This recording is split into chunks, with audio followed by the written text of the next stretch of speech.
بسم اللہ الرحمن الرحیم. بسم اللہ الرحمن الرحیم. جی. الفصل الثالث قبل الاحاد المشترک بین المقبول والمردود. مشترک کو خبر دے صفت مشترک نہیں مشترک بین المقبول والمردود.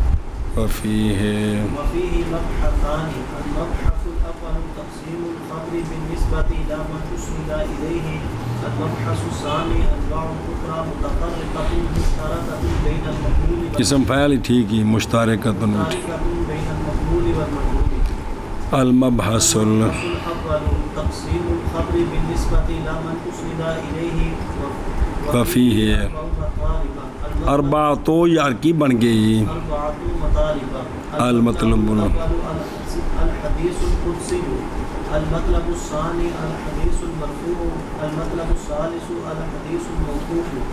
المطلب الرابع الحدیث المقطوع. صلی اللہ علی نبینا الکریم وعلی آلہ واصحابہ وبارک وسلم. بسم اللہ الرحمن الرحیم. اللہ اکبر خیر. فصل ثالث خبر احاد. ایسی خبر احاد جو مشترک ہے مقبول اور مردود کے درمیان. دھیان نال سنیے پھر مانا کر دی پھر اگلا پھر دو بار کریں گے. اور اس میں دو بحثیں ہیں. مبحث اول تقسیم خبر کی بنسبت اس ذات کے جس کی طرف اسناد ہے. جس کی طرف مبحث ثانی دوسرے انواع جو متفرقہ ہیں جو مشترک ہیں مقبول اور مردود کے درمیان. پھر مبحث اول تقسیم خبر کی و جملہ بنسبت اس ہستی کے جس کی طرف خبر کی نسبت کی گئی ہے خبر کی اس کی طرف. اب اس مبحث اول میں 4 مطالب ہیں. دوسری بات پھر یہ مکے کی دعوے گی انشاءاللہ. مطلب اول حدیث قدسی. مطلب ثانی حدیث مرفوع. مطلب ثالث حدیث موقوف. مطلب رابع حدیث مقطوع. مانا کرو. فصل ثالث خبر الاحاد ایسی خبر جو مشترک ہے مقبول اور مردود کے درمیان. اور اس میں دو مبحث ہیں. مبحث اول تقسیم خبر کی بنسبت اس ذات کے اسناد کیا گیا ہے اس ذات کی طرف. اسناد کیا گیا خبر کا ہو ضمیر دعوتکم. مبحث ثانی انواع اخرى جو دوسرے انواع جو متفرقہ ہیں مشترک ہیں مقبول اور مردود کے درمیان. مبحث اول تقسیم خبر کی بنسبت اس ذات کے کہ اسناد کیا گیا خبر کا. اور مبحث اول میں 4 مطالب ہیں. مطلب اول حدیث قدسی کون سی ہوتی ہے؟ مطلب ثانی حدیث مرفوع. مطلب ثالث حدیث موقوف. مطلب رابع حدیث مقطوع. ہن اے 4 گلاں ہونیاں نے حدیث دیاں. سمجھا جی؟ ہاں جی. الحدیث القدسی تعریفہ لغۃ. القدسی نسبۃ الی القدس ای الطہر کما فی القاموس ای الحدیث المنسوب الی الذات القدسیہ وهو اللہ سبحانہ وتعالی. نمبر 1 حدیث قدسی تعریف اس کی لغتاً قدسیو نسبت ہے قدس کی طرف. تے قدس کا معنی ہوتا ہے طہارت پاکیزگی جیسا کہ قاموس میں یہ معنی ہے. اب مطلب کیا ہے کہ حدیث قدسی حدیث وہ حدیث جو منسوب ہے ذات قدسیہ کی طرف. ذات اور وہ ذات اللہ سبحانہ و تعالی ہے. اصطلاحاً هو ما نقل إلينا عن النبي صلى الله تعالى عليه وسلم مع إسناده إياه إلى ربه عز وجل. اصطلاحاً حدیث قدسی وہ حدیث ہے جو نقل کی گئی ہماری طرف نبی پاک صلی اللہ علیہ وآلہ وسلم سے، اور تھلوں تو سند جانی سرکار تک، سرکار نے نقل فرمائی باوجود اسناد کرنے سرکار کے اس حدیث کو اپنے رب عز و جل کی طرف. اے تعریف حدیث قدسی، یہ تعریف کر. اصطلاحاً حدیث قدسی وہ حدیث ہوتی ہے جو نقل کی گئی ہم تک نبی کریم صلی اللہ تعالی علیہ وآلہ وسلم سے سرکار کے اسناد کرنے کے ساتھ اس حدیث کو اپنے رب عز و جل تک. چلو جی، حدیث قدسی تعریف اس کی لغاتاً قدسیو نسبت ہے قدس کی طرف، یعنی پاکیزگی، جیسا کہ قاموس میں ہے، یعنی حدیث جو کہ منسوب ہے ذات قدسیہ کی طرف، اور وہ اللہ سبحانہ و تعالی ہیں. اصطلاحاً حدیث قدسی وہ حدیث ہے جو نقل کی گئی ہم تک نبی پاک صلی اللہ علیہ وآلہ وسلم سے باوجود اسناد کرنے سرکار کے ایاہو اس حدیث کے اپنے رب عز و جل کی طرف، یعنی بیان تو سرکار فرمائے لیکن نسبت سرکار اللہ کی طرف فرمائے کہ اللہ نے اس طرح فرمایا ہے. ہاں جی، حدیث قدسی تعریف کی لغتاً القدسی جو نسبت ہے قدس کی طرف یعنی پاکیزگی، جیسا کہ قاموس میں، یعنی حدیث جو کہ منسوب ہے ذات قدسیہ کی طرف اور وہ اللہ سبحانہ و تعالی ہے. اصطلاحاً حدیث قدسی وہ حدیث ہے جو نقل کی گئی ہم تک اکڑے کم لگائے وہ تعریف باوجود اسناد کرنے سرکار کے اس حدیث کو اپنے رب عز و جل تک. مطلب ہے آگے سمجھے ہی. وقال شیخ محمد عوامہ ہوا کلو قول صریح، انہاں تعریف انج کی تھی حدیث قدسی دی، ہر قول صریح روایت کریں اس کو نبی پاک صلی اللہ علیہ وآلہ وسلم ان اللہ عز و جل، اے نقل من صحاح الاحادیث القدسیہ کے اندر یہ تعریف ہے. کس کی؟ ترو. الفرق بینہ و بین القرآن ہناک فروق کثیرۃ اشہرها ما یلی. فرق حدیث قدسی کے درمیان اور قرآن شریف کے درمیان جدوں میں گل آئے تو مشہور گل ہے بھی تو فرق کی ہے جی. وہاں بہت سارے فرق ہیں، اشر ان کے الف بات جیم آ رہے ہیں وہ جو ان قریب آ رہے ہیں. فرق حدیث قدسی اور قرآن کے درمیان یہاں یا وہاں فرق ہیں بہت سارے.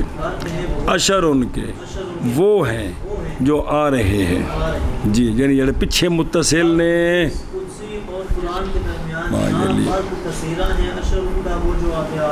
نمبر 1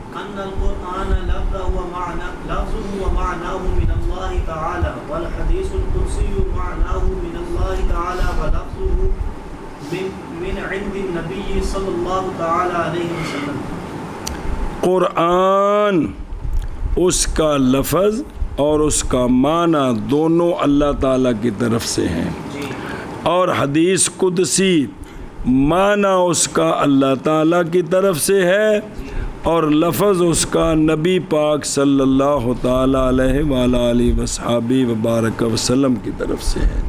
سمجھے ہی؟ چلو جی، قرآن یہ کہ قرآن لفظ اس کا اور معنی اس کا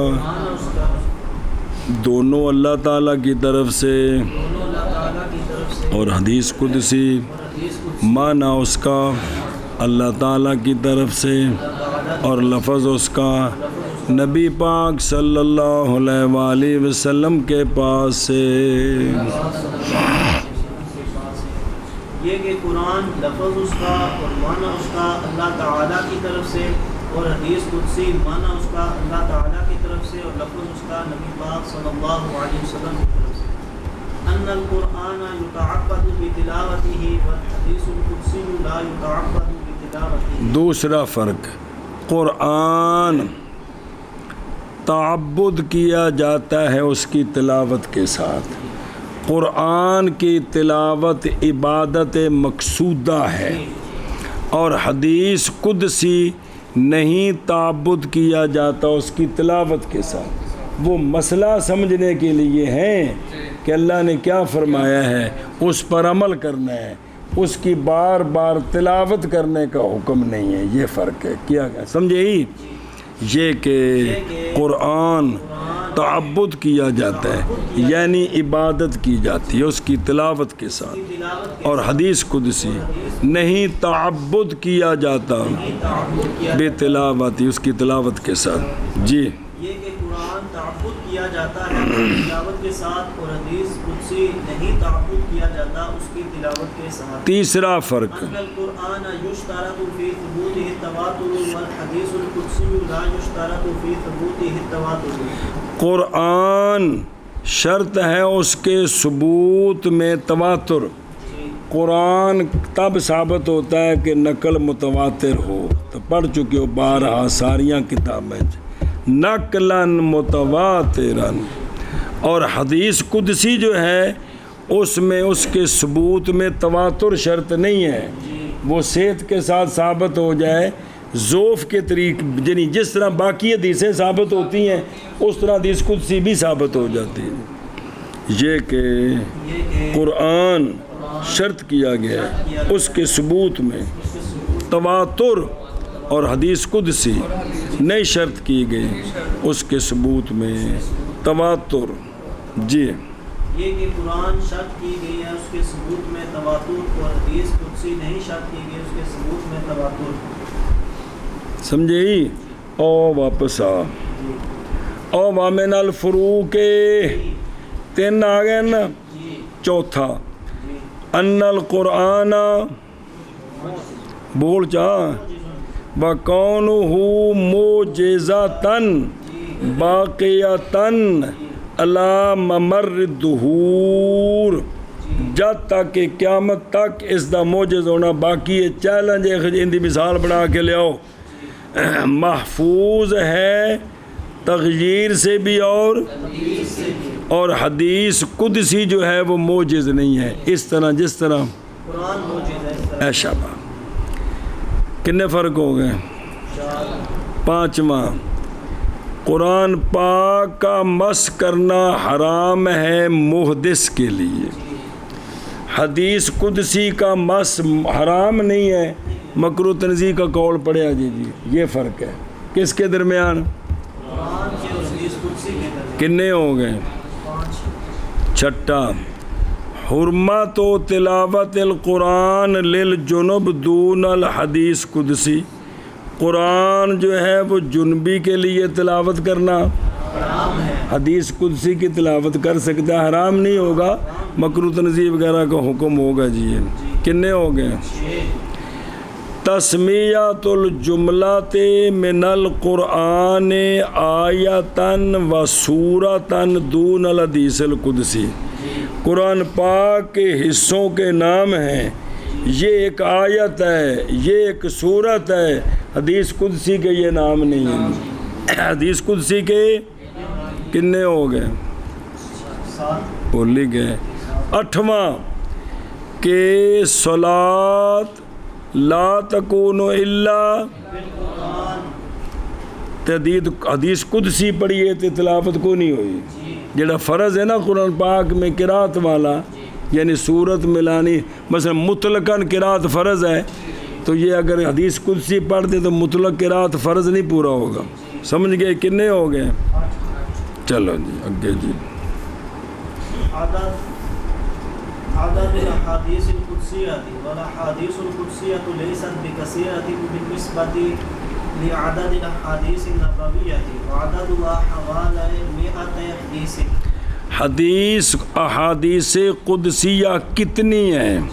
احادیث قدسیہ نہیں ہیں زیادہ بنسبت احادیث نبویہ کے عدد کے، ان کے بنسبت بہت کم ہے، اور عدد احادیث قدسیہ کا 200 حدیثوں کے چوپھیر ہے جی، جیڑیاں ساڈے تک پہنچیاں محدثین کٹھیاں کیتیاں انہاں دی گل ہے بھی ساڈے کول اینیاں کو ہیں جی۔ عدد احادیث قدسیہ کا، احادیث قدسیہ نہیں ہیں، کثیرہ بنسبت احادیث نبویہ کے عدد کے،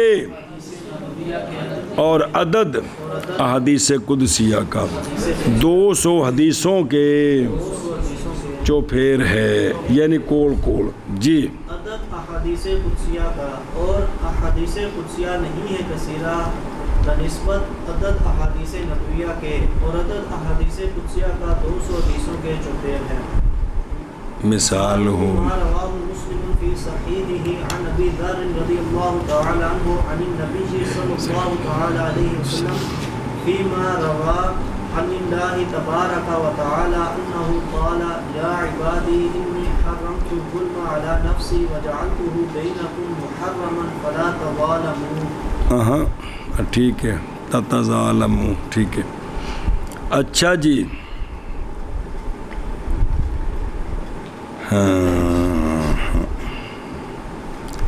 مثال اس کی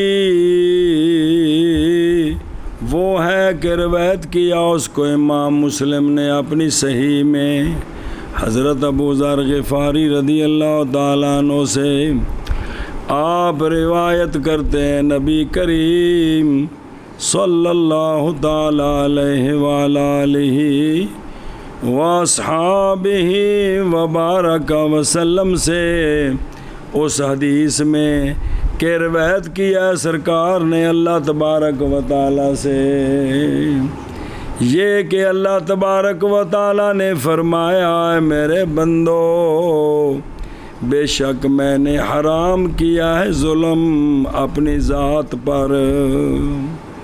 اللہ فرماتے ہیں میں ظلم نہیں کرتا کسی پر، قرآن مجید میں بارہا ذکر ہے، فرمایا اور بنایا ہے میں نے ظلم کو تمہارے درمیان حرام، لہذا تسی ایک دوسرے سے ظلم کرو کیے تے فلا تظالموا، لہذا آپس میں ایک دوسرے پر ظلم نہ کرو۔ ترجمہ آ گیا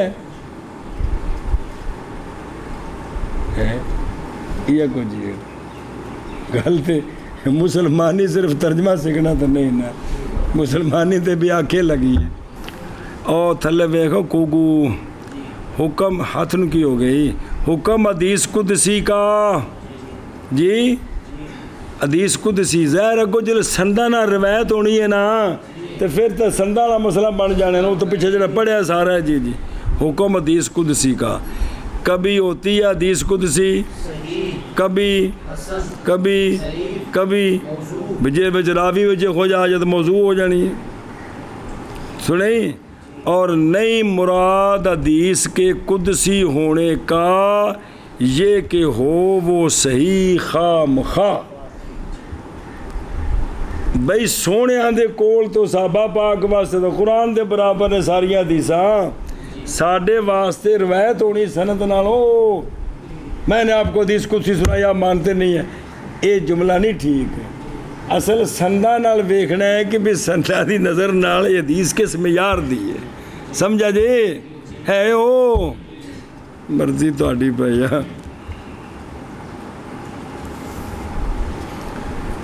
اچھا جی، الفرق ہن ایک حدیث قدسی تے حدیث نبوی کی فرق ہے کس میں؟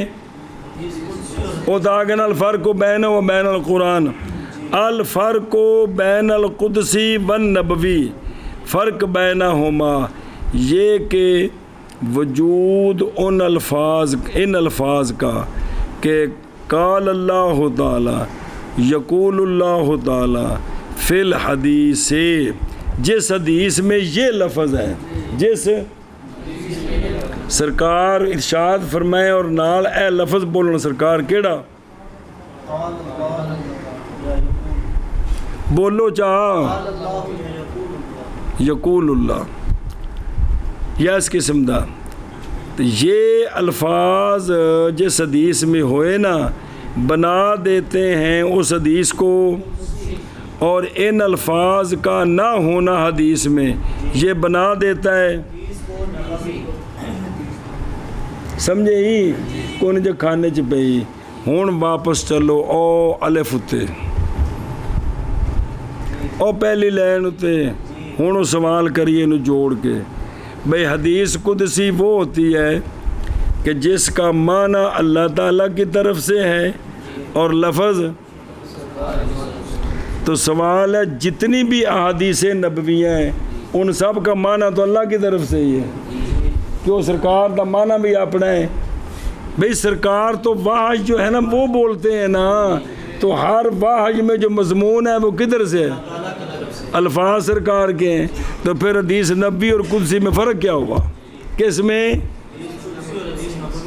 کیونکہ دونوں کا مضمون اللہ کی طرف سے اور الفاظ اے جواب جی اس دا کہ جس حدیث میں سرکار یہ فرما دے کیا قال اللہ یقول اللہ یہ حدیث قدسی بن جائے گی، جس میں یہ نہ فرمائیں کو کھانے چ پئی جے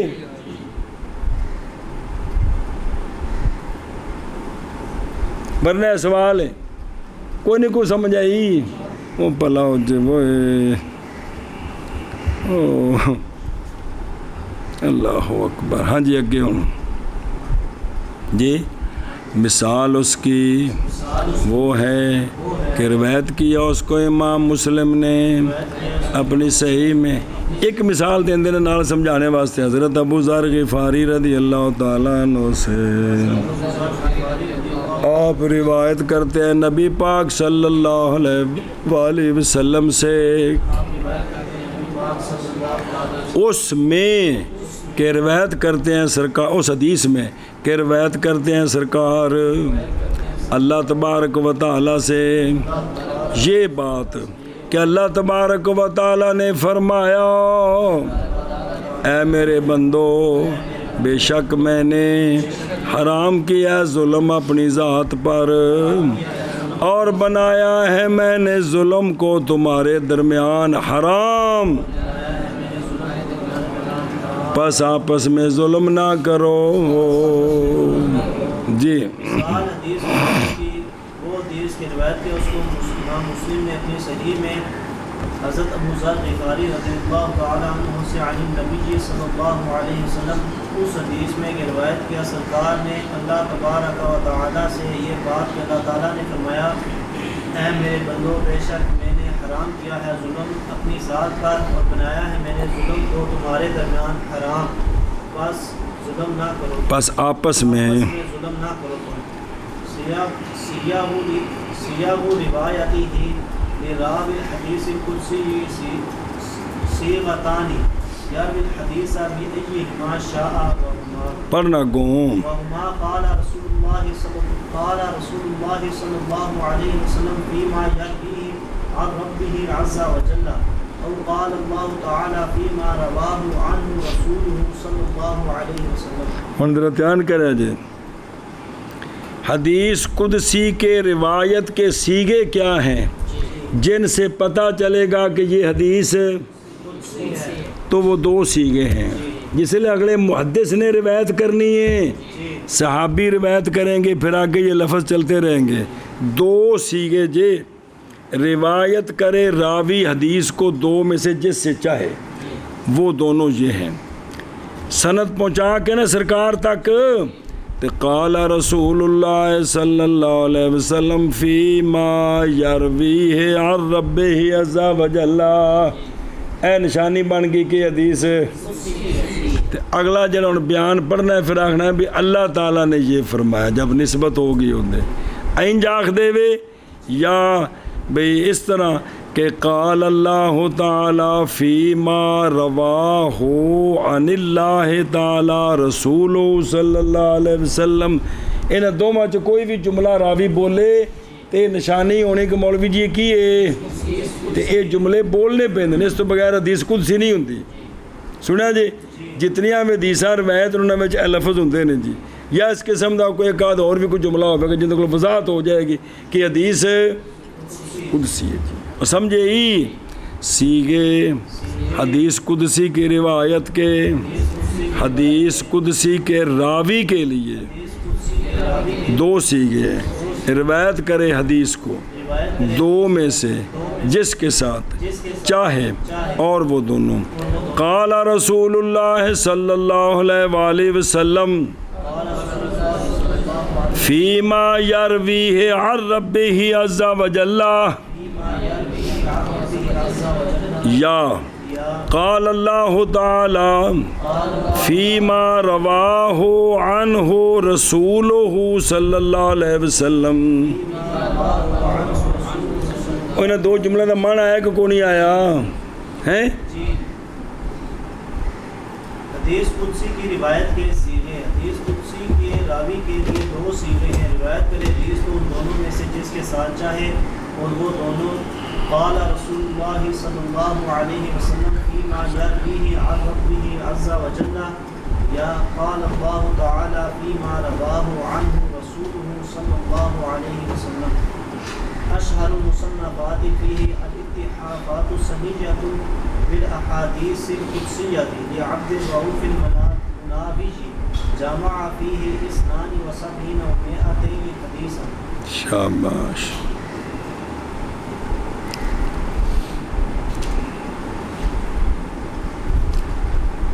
اشہر المصنفات اس مسئلے میں اے کتاب الاتحاف السنیہ بالاحادیث القدسیہ علامہ عبد الرؤوف مناوی کی. آپ نے اس میں 272 حدیثیں جمع کی ہیں. کتنی 272 جمع کی ہیں؟ اشہر المصنفات اس میں الاتحافات السنیہ بالاحادیث القدسیہ عبد الرؤوف مناوی کی رحمہ اللہ جمع کی. آپ نے اس میں 272 حدیثیں. شابہ شابہ. اس میں الاتحافات السنیہ بالاحادیث القدسیہ عبد الرؤوف مناوی رحمہ اللہ کی جمع کی. آپ نے اس میں 272 حدیثیں لائے ہیں. مؤلف اس کتاب میں تمام وہ حدیثیں کہ واقف ہوئے ان پر احادیث قدسیہ سے درا حال ہے کہ ان کو مرتب کیا حروف موجب پر الف نال جڑی شروع با نال تا نال جی اور جمع کیا. آپ نے ان کو نظر کو بند کرنے کے ساتھ ان کی صحت سے حسن ہونے سے ضعیف ہونے سے اس تو قطع نظر آپ نے ساریاں جمع کیتیاں نے. لہٰذا بل الا انہا احادیث قدسیہ فقط ہے. بے انہاں دی جڑی بنیاد سی کہ حدیث قدسیہ کل کنیاں نے جی سنیں. پس ضروری ہے مطالعے پر تعنی اور حذر. سنیں بھی ہن آپ غور و فکر کرے پھر راویاں نو ویکھے کہ از قد عرفہ بالتساہل کیونکہ کبھی پہچانا جاتا ہے تساہل کے سبب سے تصحیح میں اور از قد خلاصہ تے بنا بس سستی کرے گا تو گل رل مل جائے گی. دھیان کرے گا تو پتہ چلے گا بھی یہ صحیح ہے کہ صحیح نہیں ہے. سنیں ہی واللہ عالم ورسول بالصواب. اچھا جی علامہ عبد الرؤوف مناوی علامہ محدث صاحب تصانیف چوکھیاں ساریاں عبد الرؤوف بن تاج العارفین بن علی بن زین العابدین الملقب زین الدین الحدادی پھر مناوی قاہری مسلکن شافی وکان امامن فاضلاً زاہداً کثیر النفع وکان متقرباً اللہ کا قرب حاصل کرنے والے تھے بحسن العمل تے اگ کیے مثابراً علی التسبیح والاذکار مسلسل وکانا یکتاسر یومہ ولیلتہ 24 گھنٹے اختصار کرتے تھے علی اکلۃ واحدۃ من الطعام. ایڈا اچا پڑھن دیا استاد تو انج کر سکتے سانو دب دب کے سنانا پہ ایک لقمے تے گزارا اکلا واحدہ. اور مؤلفات آپ کے غالب ان کے متداولہ ہیں, ان میں فوائد ہیں. 1031 وچ فوت ہوئے نے. اچھا جی ایک تو یہ ہوگی نا بھئی ہور بھی کسے کتاباں لکھیاں نے او ویکھو مؤلفات اخرى الاحادیث علامہ نووی کی جمع کی آپ نے اس میں قدسیہ اے مطبوع جی فلانی جگہ تو. نمبر 2 الاربعون ملا علی قاری صاحب نے جنہاں لوکاں لکھے نا 40 آپ نے حدیث قدسیہ دی 40 بنائی جی. سنیں جی تے ملا علی قاری صاحب دا تعارف پیچھے آ گئے. اے بھی مطبوع فی موجم الاحادیث القدسیہ جی. اور ہور جے تیسری من صحاح الاحادیث القدسیہ بھی احادیث قدسیہ سے جو صحیح ہیں انہیں او جمع کیتیاں. کن نے محمد بن جمع کی اس میں کتنیاں قدسی ما شرحہ نال شرح بھی کیتی. یہ بھی مطبوع ہے جی. ہاں زبردست کتاب ہوئی کہ بھی جڑا نا جی سارے خریدو. اس واری رمضان شریف ساریاں حدیثاں سنا دو نال شرح بھی لگی. حدیث قدسیہ تو نہ سنانے ہیں کہ نہیں ساری چاہیے نہیں یار.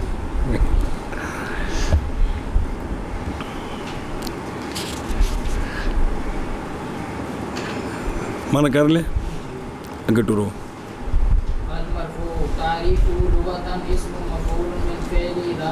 بسم اللہ الرحمن الرحیم.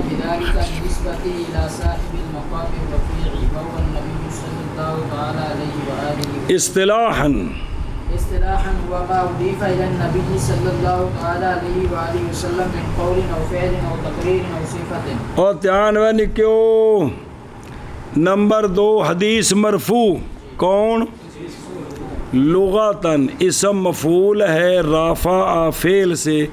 رافع کا معنی ضد ہے وعدہ کے معنی. وعدہ وضع کرو نہیں, وعدہ تھلے رکھنا چکانا تے رافع اٹھانا, یہ مطلب دو ضد جی جی. اچھا جی گویا کہ حدیث کا نام رکھا گیا اس کے ساتھ باوجہ حدیث کی نسبت کے مقام رفیع والی ذات کی طرف. اور وہ کون ہے؟ وہ نبی پاک صلی اللہ علیہ وسلم. چونکہ یہ لغوی مناسبت مصطلح نال بھی مرفوع اس واسطے کہ نہ دی ذات اس نسبت اس ذات والے کہ جڑی ذات مرفوع ہے جڑی بلند ہے جی. اصطلاحاً جی مرفوع وہ حدیث ہوتی ہے جس کی نسبت کی جائے اضافت کی جائے نبی پاک صلی اللہ علیہ وآلہ وسلم کی طرف.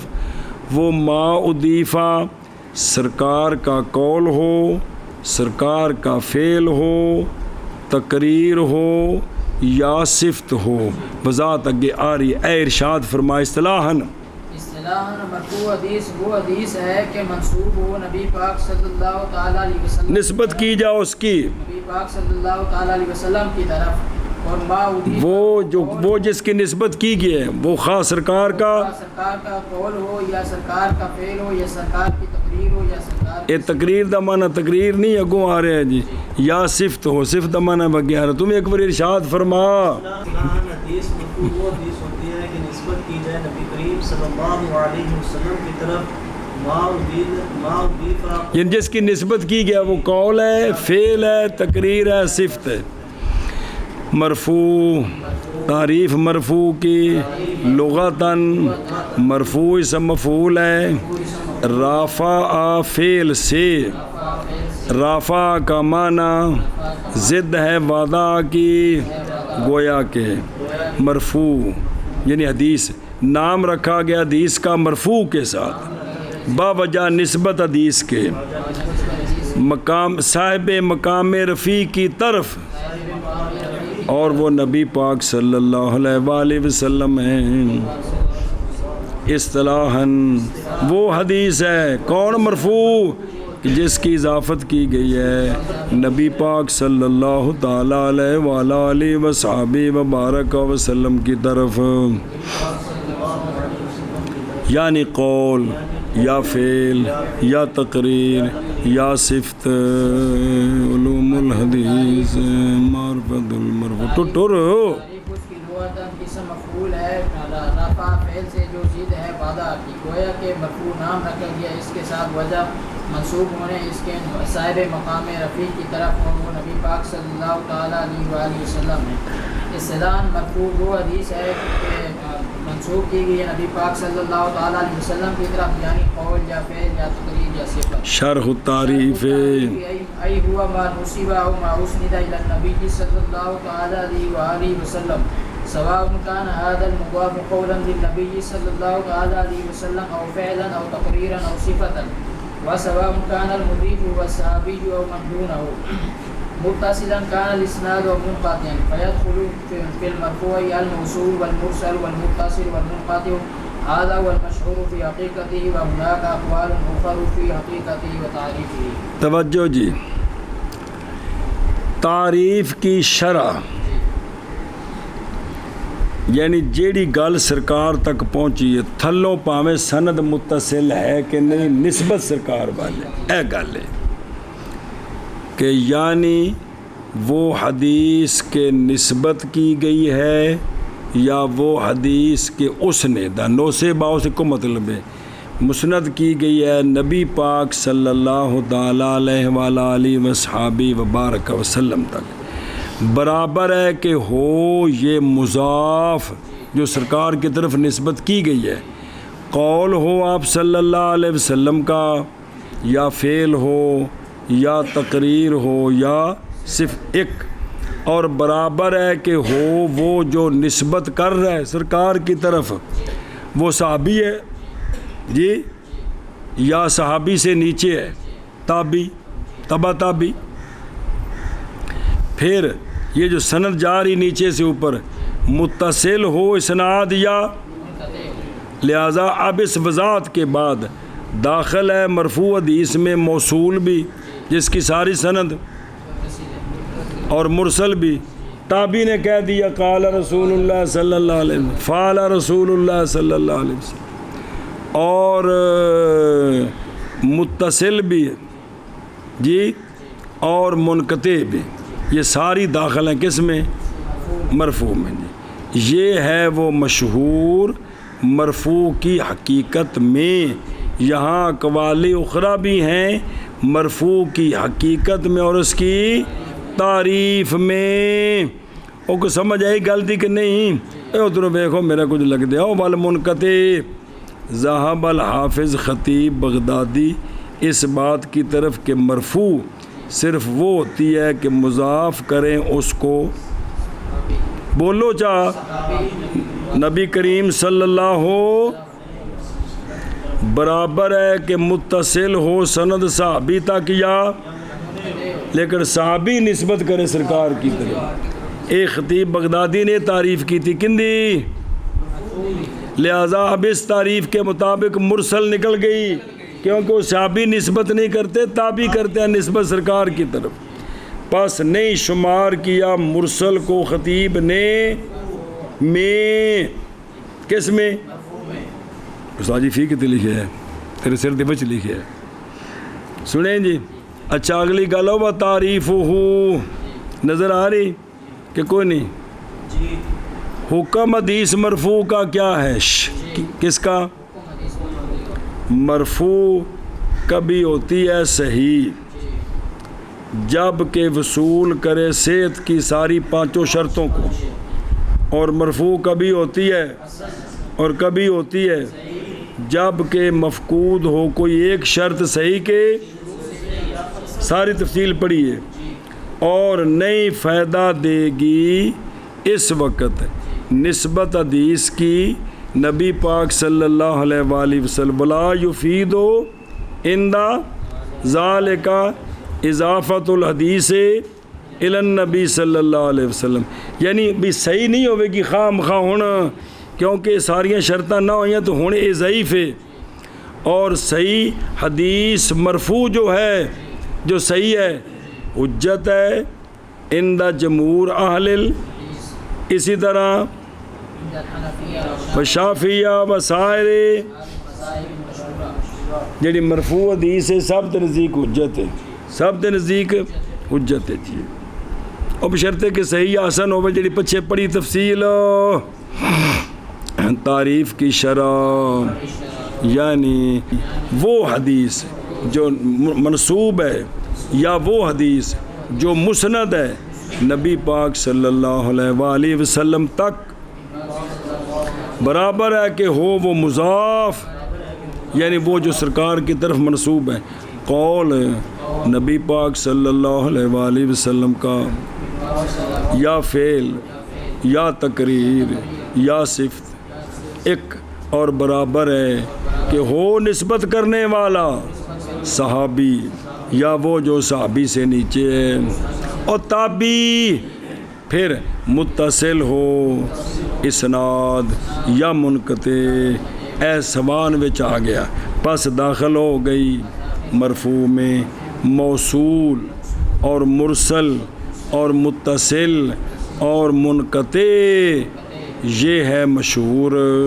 مرفوع کی تعریف میں، وہ حقیقت تعریف نواندے نے یار کے جو مسئلے ہو، اور یہاں اقوال اخر ہیں مرفوع کی حقیقت میں اور اس کی تعریف میں، انہوں نے بہت تفسیریاں لائیے جی مطلب کھانے چ پہ جانے جی، یعنی مرفوع وہ حدیث ہے جو منسوب ہو یا وہ جو مسند ہو نبی پاک صلی اللہ علیہ وسلم کی طرف، برابر ہے کہ وہ یہ مضاف قول نبی پاک صلی اللہ علیہ وسلم کا یا فعل یا تقریر یا صفت، اور برابر ہے کہ وہ مضیف وہ صحابی یا وہ جو صحابی سے نیچے ہے، متصل ہو اسناد یا منقطع، پس داخل ہے مرفوع میں موصول اور مرسل اور متصل اور منقطع، یہ وہ مشہور ہے مرفوع کی تعریف میں، اور جہاں اقوال اخرى بھی ہیں مرفوع کی حقیقت میں اس کی تعریف، انواعہ یتبین من التعریف ان انواع المرفوع اربعۃ، وہی المرفوع القولی، المرفوع الفعلی، المرفوع التقریری،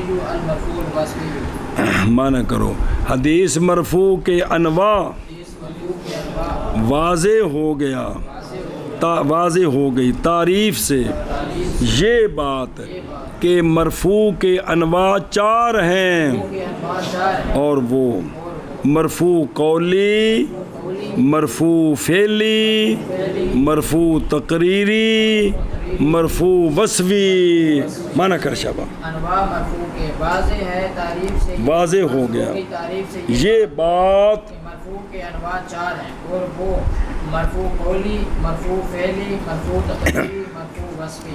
مرفوع کے کتنے اقسام ہیں؟ کیڑے کیڑے؟ مرفوع قولی، مرفوع فعلی، مرفوع تقریری، مرفوع وصفی۔ اور مرفوع کے کتنے اقسام ہیں؟ کیڑے؟ کنیاں باری پڑھیں تو زبانی یاد ہو جائے گا جی۔ ہوں ذرا لفظ جڑا نا لفظ پکاؤ ٹور۔ مثال المرفوع القولی ان یقول الصحابی و غیره قال رسول اللہ صلی اللہ علیہ وسلم کذا۔ مرفوع قولی کس حدیث کو کہیں گے؟ صحابی یا صحابی سے نیچے تابعی سرکار کی طرف یوں نسبت کریں کہ قال رسول اللہ صلی اللہ علیہ وسلم کذا، قال یا صحابی کہے سمیت رسول اللہ صلی اللہ علیہ وسلم یقول، مطلب قال یقول ہوتا لفظ کوئی بھی استعمال ہوئے تو ایک ہی ہوئے گی اگا ٹور۔ مثال المرفوع الفعلی ان یقول الصحابی و غیر ہوتا چونکہ مرسل میں داخل کی تھی ہے نا، فعل رسول اللہ صلی اللہ علیہ وسلم کذا۔ مرفوع فعلی کے لفظ کون سے ہوں گے؟ صحابی یا نیچے تابعی یہ کہے کہ رسول اللہ صلی اللہ علیہ وسلم نے اس طرح کیا، جس حدیث میں یہ لفظ ہوں گے کہ سرکار نے اس طرح کیا، یہ مرفوع فعلا کا لفظ ہوگا، فعلا کا جی، تو یہ کیا ہوگا؟ مرفوع فعلی ہوگی. اگے مرفوع التقديري يقول الصحابي وغيره فعل بحضرة النبي صلى الله تعالى عليه وسلم كذا ولا يروي انكاره لذلك الفعل. مرفوع تقریری کی نشانی کیا ہے؟ کہ صحابی یا نیچے تابعی کہے کہ نبی پاک صلی اللہ علیہ وسلم کی بارگاہ میں سرکار کی موجودگی میں اس طرح کیا گیا. کرنے والا کون ہونا ہے؟ تابعی بھی ہو سکتا ہے کہ سرکار کی بارگاہ میں اس طرح کیا گیا. بس ایک ہی ہونی ہے. بولو. اگے شرط وے کہ ساڈے تک انکار روایت نہیں ہویا کہ سونیا نے اس دا انکار فرمایا. اگر انکار فرمایا تو ہن مرفوع تقریری نہیں، ہن جڑا انکار نال ثابت ہویا ہے نا وہ مرفوع قولی ہو جانا ہے. جڑا سونا فرمایا نا جی ٹھیک نہیں مثال طور تے، ہن کی بن جانی؟ یہ مرفوع قولی ہو جانی پی. اور سمجھ آتی پی جے؟ تو سرکار کو انکار منقول نہیں. افعالہ بھی ہے، ایویں کسی صحابی کوئی گل کیتی تو سونے نہیں ٹوکیا، نہیں انکار فرمایا، یہ بھی مرفوع تقریری وچ داخل ہے. تاں واسطے وہ دوسری کتابیں جاوے گا کہ صحابی کا قول یا فعل، صحابی کا جو سرکار کے سامنے ہوا، سرکار نے اس کو منع نہیں کیا، تو یہ صحابی کا قول فعل دونوں کیا بن جائیں گے؟ حدیث تقریری بن جائیں گے. کیا بن جائیں گے؟ حدیث تقریری بن جائیں گے. جی مثال المرفوع الوصفی ان یقول الصحابی وغیرہ کان رسول. اور جی میں تنوں سنائی تین گلاں والی حدیث بھی صحابہ پاک نے سرکار دے سامنے عرض کیتا یا رسول اللہ میں نے بھی 3 چیزاں پسند نے تو سونے سن کے قبول فرمائیاں. ہوں وہ جڑا جناب صدیق اکبر تو لے کے اگے جنہ ذکر ہے وہ مرفوع تقریری ہے. کی ہے؟ تو حدیث ہوں مرفوع تقریری کہ نہیں ہوں؟ حدیث ہے. جی مثال المرفوع الوصفی ان یقول الصحابی وغیرہ کان رسول اللہ صلی اللہ علیہ وسلم احسن الناس خلقا. بس مرفوع وصفی کیا ہوتی ہے؟ صحابی یا صحابی کا غیر یعنی تابعی یہ کہے کہ رسول اللہ صلی اللہ علیہ وسلم کی کوئی شان بیان کر دے، سرکار کی شان بیان کر دے. سنیں کہ سرکار کھانا اس طرح کھاتے تھے، صحابی کہے. ایک ہے نا سرکار نے اس طرح کیا کہ یعنی رسول اللہ صلی اللہ علیہ وسلم سارے لوگوں میں سے خلق کے اعتبار سے احسن تھے. سرکار سب لوگوں سے نماز بہت اچھی پڑھتے تھے. آقا حضور سب لوگوں سے قرات بڑی خوبصورت کرتے تھے. صحابی جڑی اے گل نقل کرے گا سونے دے بارے وچ ان دا نام کی ہے؟ مرفوع وصفی. سنیں اے پاویں صحابی سونے دے سامنے آ کے تو پاویں بعد وچ آ کے ان دا کوئی تعلق نہیں. پہلی گل سامنے میں ان دا کوئی تعلق سنیا جی صرف صحابی سونے دی کوئی وصف بیان کرن تے کی ہے؟ مرفوع وصفی ہے. مثلا صحابہ پاک حضرت انس فرماندے نے کہ میں سونے دے ہاتھ نال نرم کسی دا ہاتھ نہیں ویکھیا. یہ کی ہے؟ یہ ساریاں مرفوع وصفی نے جڑے سونے دی خوبیاں نال تعلق ہے. تے ایک طرح سرکار نے آپ بیان کیتا کہ اللہ نے مجھے یہ شان دی ہے. یہ تو ہو گیا مرفوع قولی. جڑا صحابہ پاک نے سونے دی شان بیان کرنی ہے اے کہ سرکار جدوں نکلدے سن رستے تے جدھر سرکار جاندے سن پیچھے خوشبو آندی رہندی سی. یہ کی ہے؟ ہاں جی ام سیلا. اور بزرگوں انہوں پکانا ہے. مثال مرفوع قولی کی یہ کہ کہے صحابی اور باقی تبصرہ کرنا ہے شارحین نے کس حدیث میں یہ راوی ضعیف ہے لہذا یہ حدیث ضعیف ہے. دوسرا کہیں گے نہیں جی اس کی سندیں زیادہ ہیں لہذا یہ ضعف سے نکل کر حسن کے درجے میں پہنچ گئے. اے تبصرے ہونے نے تبصرے کو نہیں کرنے کے یہ حدیث قولی ہے یہ حدیث یہ لفظہ کو سمجھنا ہے آپ مثال مرفوع قولی کی تے باقی او پتہ ہے مسئلہ پڑھیا جے اصول فقہ سونیاں دے قول فعل دا مقابلہ ہو جائے تے قول نو ترجیح ہو سکتا ہے فعل سونیاں دا خاصا ہوئے تے ساڑھے واسطے قول ہے جی او چیزاں میں ذہن چ رکھنی ہیں سارے مثال مرفوع قولی کی یہ کہ کہے صحابی یا صحابی کا غیر کون تابعی قال رسول اللہ صلی اللہ علیہ وآلہ وسلم قضا قال یقول و قول دا کوئی بھی مادہ ہوئے مثال مرفوع فعلی کی یہ کہ کہے صحابی یا صحابی کا غیر فعل رسول اللہ صلی اللہ علیہ وسلم قضا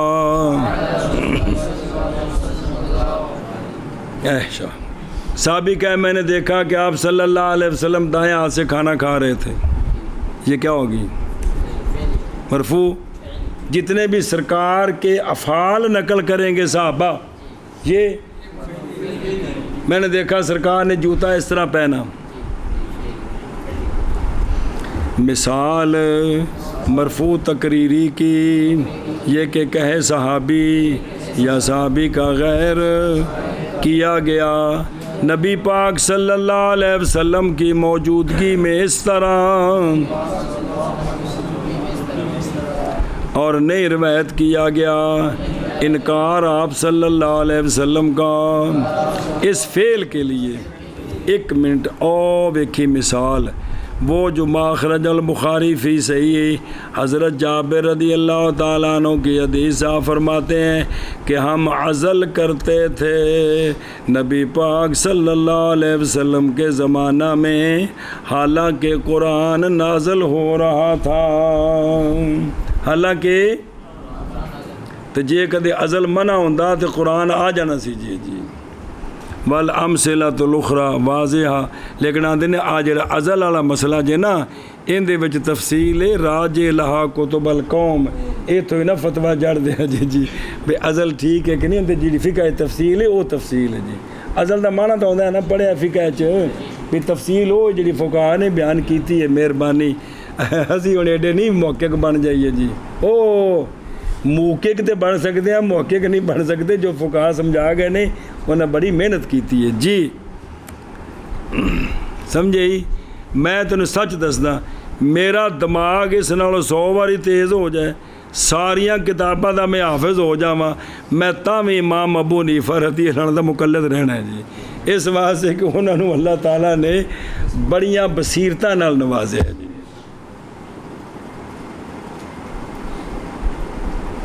جی اے ماز حسن عقیدت نہیں ہے میں سچ عرض کر رہے ہیں جی چلو جی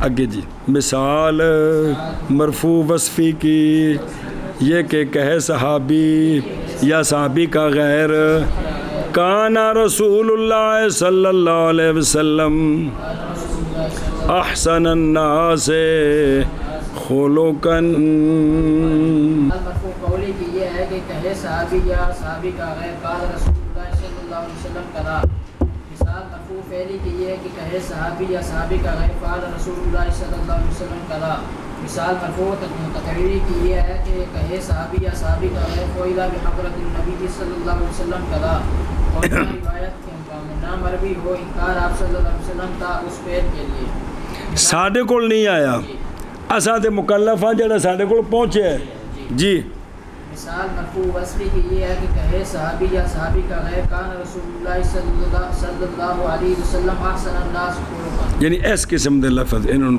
چلو جی